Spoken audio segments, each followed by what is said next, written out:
C'è un sondaggio, la Lega potrebbe vincere a una piccola condizione, che ci fosse Luca Zaia, e nel senso che ci fosse la lista Lega con la lista Zaia, con la lista degli amministratori, con un'altra lista.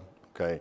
Allora, siccome stiamo parlando di fantapolitica, utopia. Esatto, quindi diciamo, non è un dettaglio da poco, allora la Lega non vince da sola, vincerebbe solo con un bel supporto da parte di Luca Zaia. Certo, dovrebbe esserci Luca Zaia che si candida, ma mi pare che questa partita qua sia chiusa una volta per tutte. Gioca a carte scoperte il sindaco di Noventa Padovana, il leghista Marcello Bano, in diretta a Ring, quando ancora non si trova la quadra sul candidato presidente per il centrodestra. Il dopo Zaia tra alleati ha ormai le caratteristiche dello psicodramma, in attesa che i leader nazionali battano un colpo. Un primo incontro a Roma per parlare del Veneto e delle altre regioni al voto sarebbe già slittato a data da destinarsi. In studio con Bano c'è un altro sindaco, quello di San Zenone degli Ezzelini, che rappresenta Forza Italia. Nella situazione attuale penso sia fondamentale cercare appunto la sintesi e andare avanti. Anzi, dovremmo imparare, secondo me, dai nostri errori, dove eventualmente ci siamo divisi, quelli di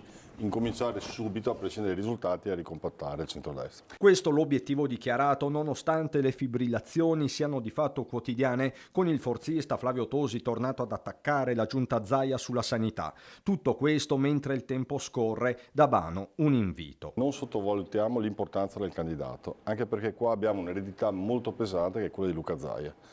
Cioè, quindi abbiamo il dovere, l'obbligo di mettere il candidato migliore, a prescindere dalla giacchetta. Io continuo a dirlo anche ai miei. Appello ecumenico, ma per il leghista non si può prescindere da un nome in particolare. Stefani potrebbe essere candidato. Stefani, secondo me, oggi è il candidato. È il candidato. È il candidato.